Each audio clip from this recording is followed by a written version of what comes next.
Alright, bring it in. Huddle up. Who's got something they want to share?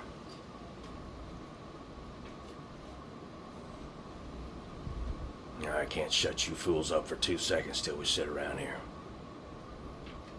Butterfly, why don't you tell us a little something about yourself?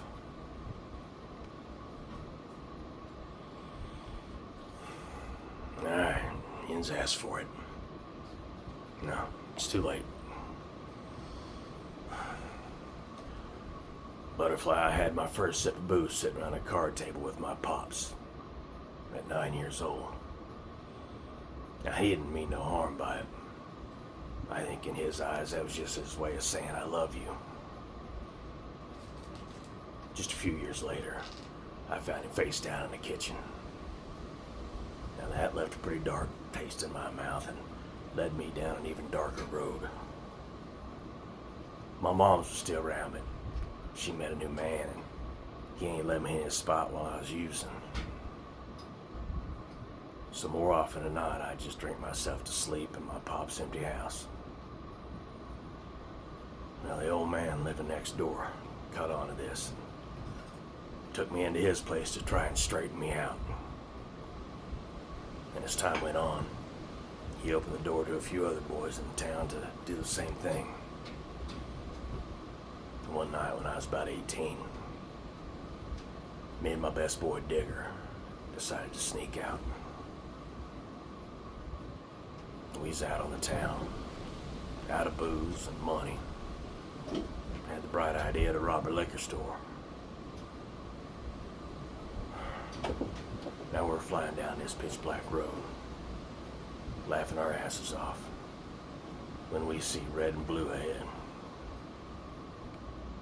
All the air was sucked out of that car. Seconds felt like hours. Till that cop flies by without even thinking about taking his foot off the gas. And that car was jumping with us. We celebrated so hard.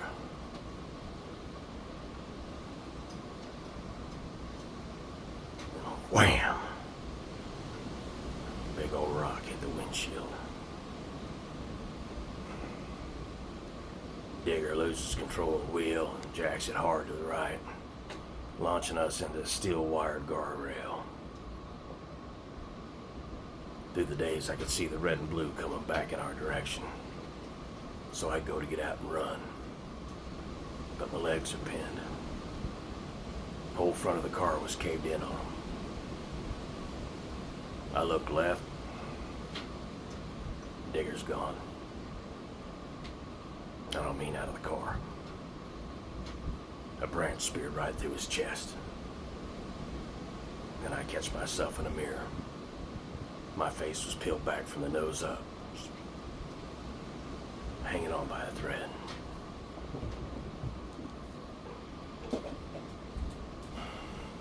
Now, 6 years have gone by, and I'm still living with that old man in his house with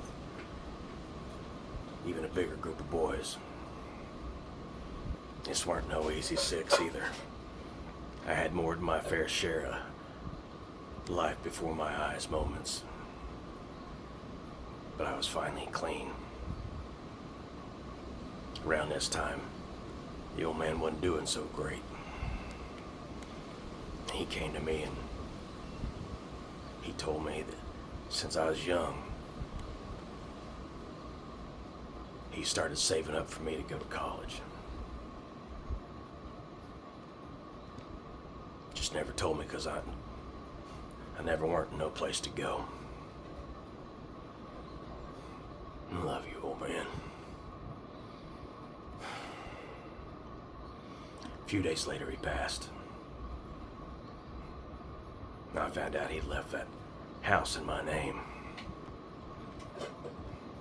That old shack sure came with its share of cost, but it was a place to start a life.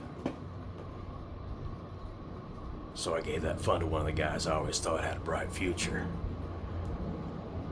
And I kept that house alive for the other guys. Now that boy's one hell of a college professor. And that house house I've been talking about is one y'all been sleeping in every night.